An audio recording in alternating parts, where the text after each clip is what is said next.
Okay, I went and found the thing I was looking for. So just before spring break, when things were a little bit more normal, I went through the equipment bay for the Physics 132 and 202 classes and looked at all the old HeNe lasers we had sitting there. These are used a ton for educational stuff, but less and less nowadays because everybody just uses a red laser pointer instead, right? And there are reasons for that. HeNes are actually better lasers in some ways, but the diode lasers are just, it's a really cute technology that just works great and is super easy to use and doesn't need some of the messy stuff that a gas laser does, like a high voltage supply. Diode lasers just work.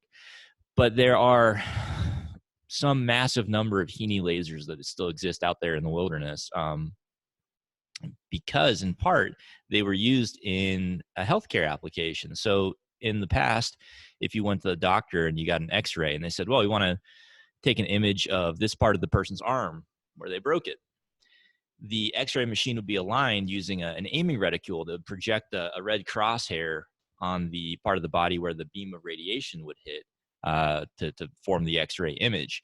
And that crosshair pattern, that projection, was formed using a HeNe laser. All right, but a HeNe laser does require a high voltage power supply to operate. I think it's something like 400 to 700 volts. I don't remember exactly. So it's not like you're working with 30 kilovolts, but it's still a high voltage supply.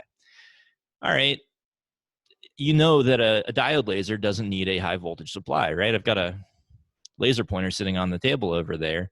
It runs off of a 1.5 volt battery. You could do something insane with a buck boost converter to get yourself a high voltage out of that, but nobody does.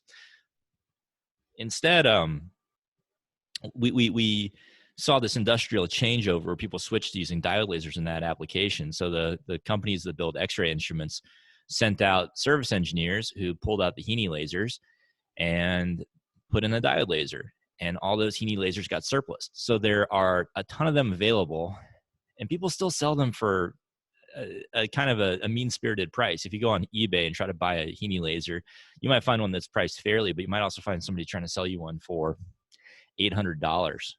I found an educational supply company that sells HeNe parts to build a laser, and I think that they wanted something like $6,400, something outrageous. And it isn't for a fancy HeNe that could justify this. It's a really cheap, basic laser. And they're just trying to take advantage of people purchasing demonstration modules for high schools or colleges. I can't figure out a way to get them in trouble. You know, it's not like I can tell their mom. All right, so we have a red HeNe laser. And the way this laser works is that it has a gas cylinder inside that black tube. There's a glass cell, possibly fused quartz, maybe glass. And it contains a mixture of two gases, neon and helium. I can't remember the percentage. One is like 90% of the gas and the other is 10. I really can't remember the percentage. And you put a high voltage across it, and that high voltage will strip some electrons off of some of the atoms. Now you have a plasma. All right. The plasma is going to form a current where the electrons flow in one direction and the positively charged atoms flow in the other. They'll hit the metal electrodes, and they'll either be pulled out as electrons, or they'll gain an electron from the other electrode and go back to being neutral. And then other atoms will be ionized. So you have a stream of positive ions, which aren't important for what we're doing, and electrons. And the electrons go zipping along at a relatively high velocity. Okay, so then an electron hits an unionized helium atom, and it kicks it up from its ground state into its excited state, where it can live for a certain lifetime. So that helium atom has been excited. Now it's zipping along, and it runs into a neon atom. And there's this really lucky coincidence where the excited state of the helium atom has just about the same energy as two of the excited states available to neon. So when those two collide, the helium atom might transfer that excitation energy into the neon atom. All right, and then the neon atom emits light, and it does so at several different wavelengths, actually. We can do something inside the laser to cause it to emit light at just one wavelength or not, but the neon emits light that then has a buildup to give us a laser emission. And if I can find the time, we'll actually talk about what laser light is and how it differs from coherent light. So we'll see if we can knock that out too. But the neon emits, goes back down to its ground state, and that energy is emitted in the form of a photon. And you get kind of a It's not cloning. There's actually quantum mechanical rules that say it's not cloning, but you get kind of a duplication process where one photon emitted by a neon atom will cause another neon atom that's excited to emit a photon. And then you get this sort of cascade. You get an amplification. That's what laser stands for, light amplification by stimulated emission of radiation. All right, so what does that look like? HeNe lasers look like a black tube with a red light that comes out of one end, and that is unenlightening. It doesn't tell us anything. So let's actually go and look at a cracked open laser.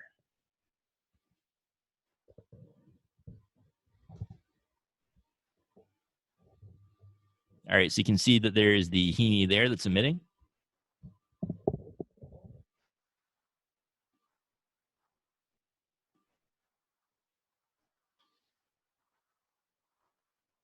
You can see that white connector there that runs into the black cord that goes into the back of the laser. That's a high voltage connector. It's got it's designed to basically make it difficult for you to accidentally shock yourself.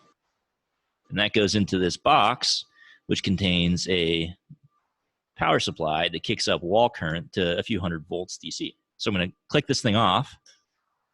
The laser goes off.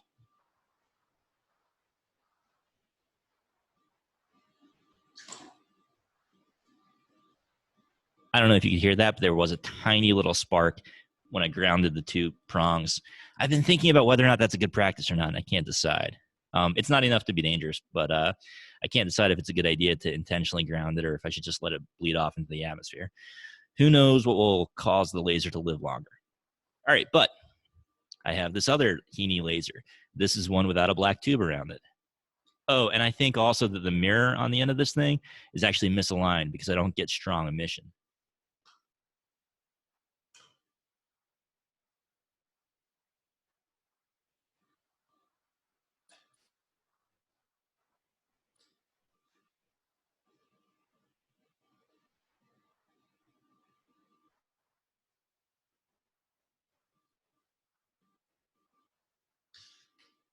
Isn't that pretty? So you don't get strong emission, which I can show you. You see how there's this sort of more diffuse spot? That's spontaneous emission artifacts. And then there's a superimposed in it. You can't even see it for the blooming. What you see is a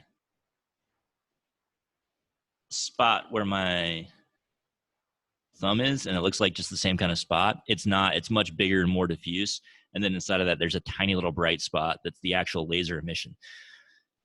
Because this thing is so misaligned, it's not acting as a laser. It's acting as a lamp, just like an old incandescent bulb, basically, but with a really complicated way of making light instead of just heating up a wire.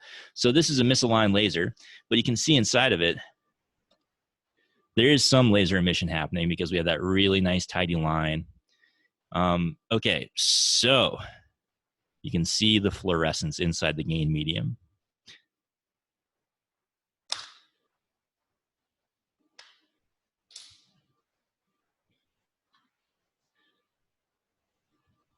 It's a lot prettier in real life. Maybe if I put a neutral density filter in front of the camera, we'll see it better. Hang on a second.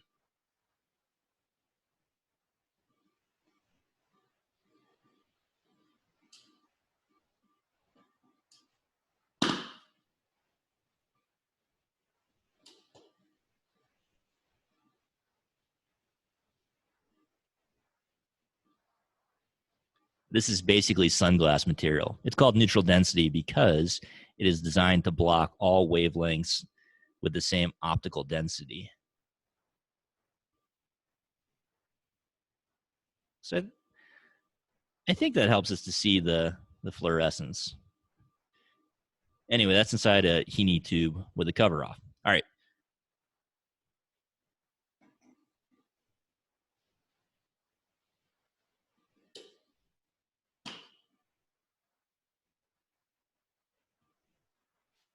I've talked myself in circles about this. That beam inside the cylinder is pretty well defined. So I think that the laser has to be moderately well aligned. But I think that the reason I have so much artifact emission is because it's not actually round tripping quite right, which is laser alignment stuff that you don't have to worry about or care about. But I think it's neat to see what's inside of one of these things. All right, so let's move from there to talking about the next problem I have.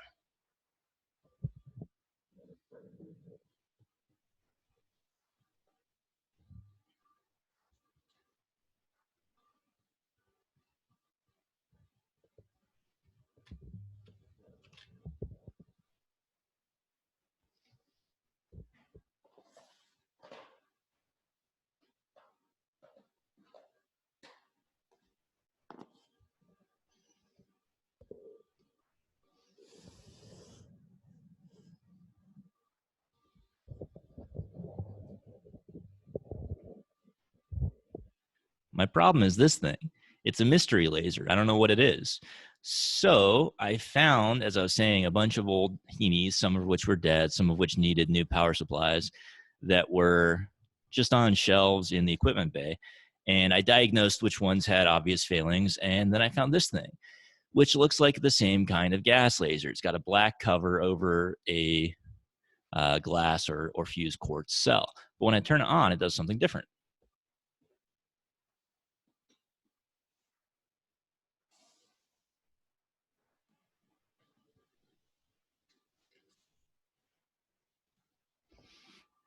It makes green light. And green is not red for most values of green and red. All right, so I needed to figure out what this laser was. And I'd emailed you guys about it saying, hey, somebody come do this for me. It'll be, quote, fun, unquote, to find out what the mystery laser is.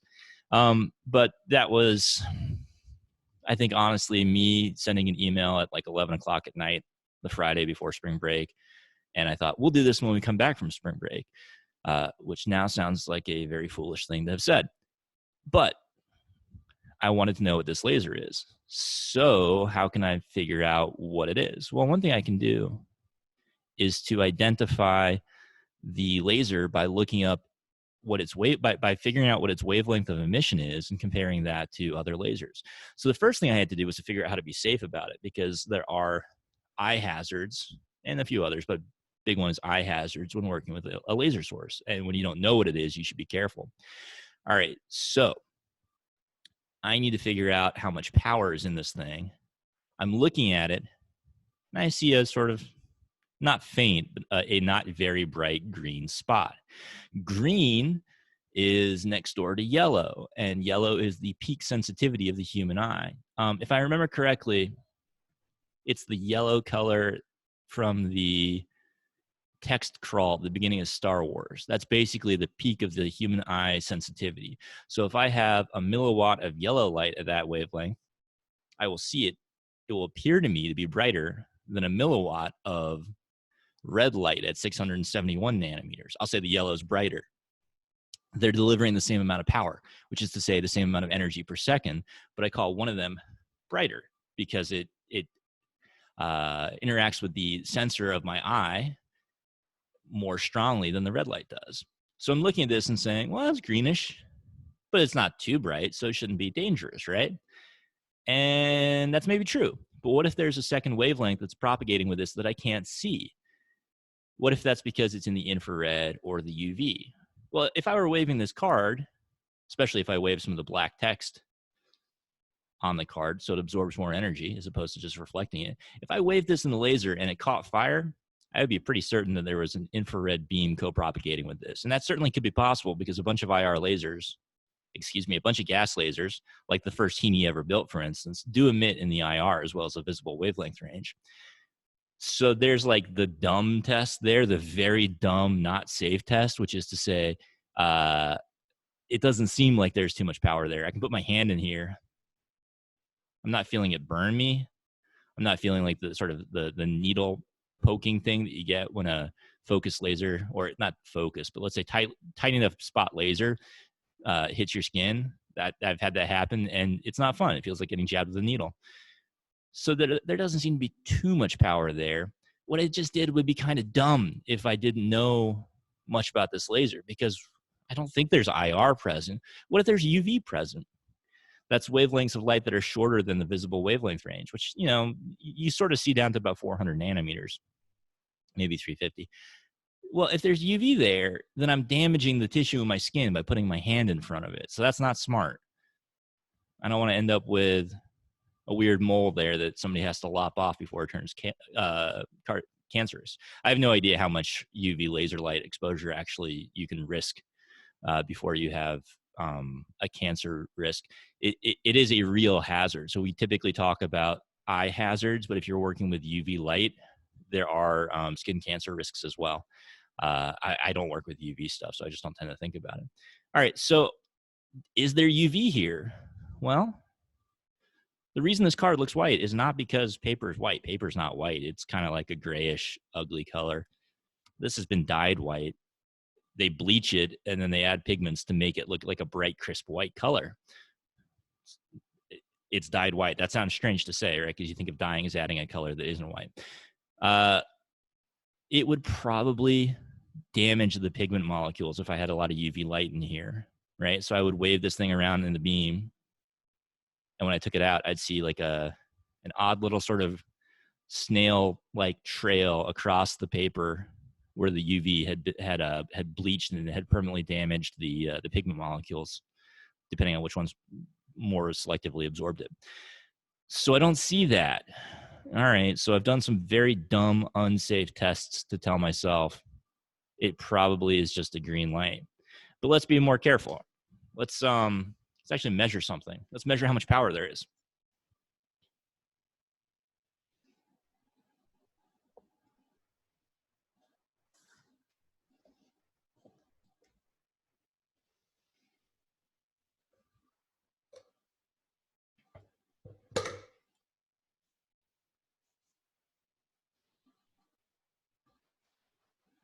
This is a photodiode power meter. All right, so we messed around with photodiodes a little bit when we first started the class, and we were just handing you guys boxes of parts. The PN junction in here becomes photoconductive if light falls upon it.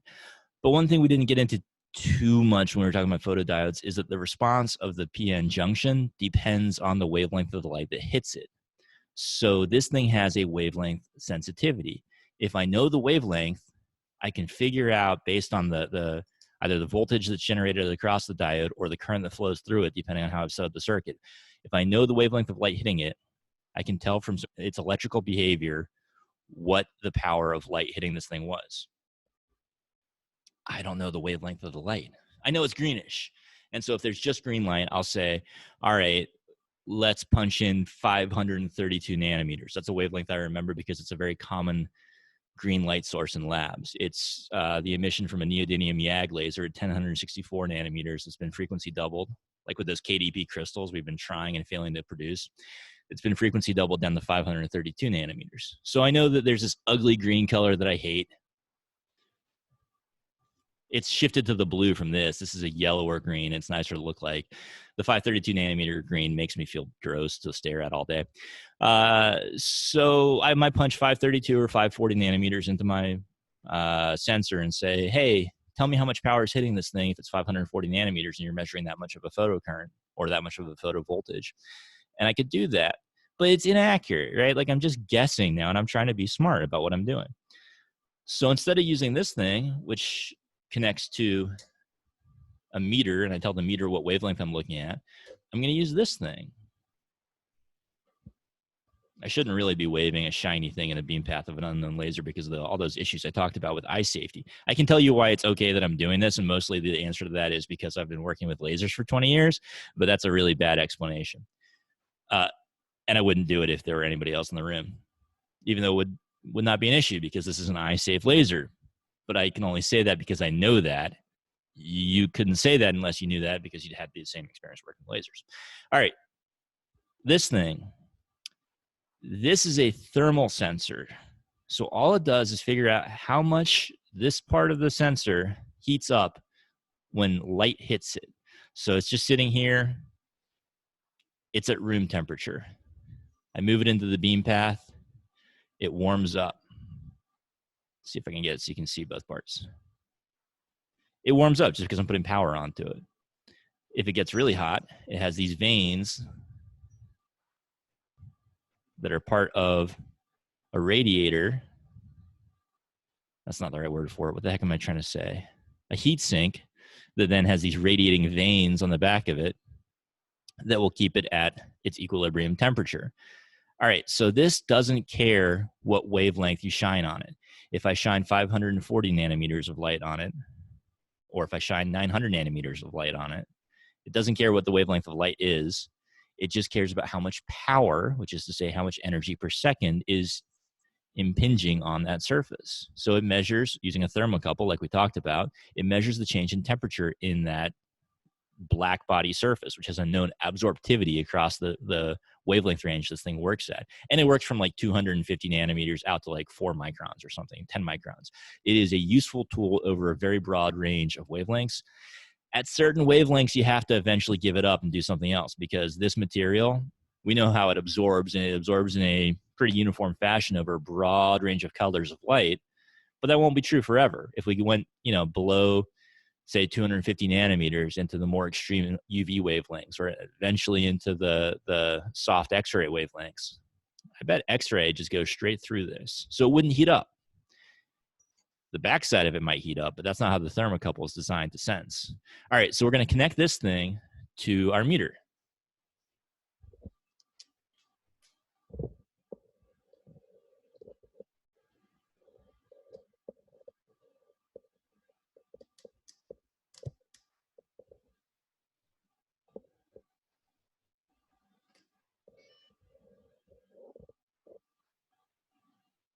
Nothing's hitting the sensor, and it's telling us I have 0.0001, 0.003, 0.000 watts.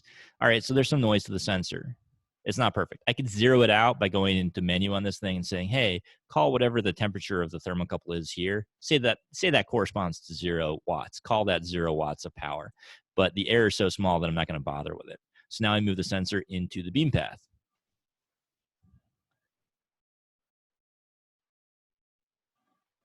And lo and behold, it's gone up a tiny bit. Nope. I told a lie. I thought it was going to go up by like 0.001 watts. At the moment, it's reading negative 0.002 watts, which is to say we're still within the limit of noise for this instrument. 1 watt is 1,000 milliwatts, so 0.001 watt is 1 milliwatt. So this thing's fluctuating around between 1 milliwatt and minus 1 milliwatt. Now it's reading 3 milliwatts. So what we're really seeing here is that within the noise resolution of this instrument, I don't have any power. My power is below the detectable threshold. That's actually good for me, because what that tells me is I don't have secretly a watt of UV light co-propagating with this. And my dumb, unsafe tests had already told me that, but now I have something quantitative.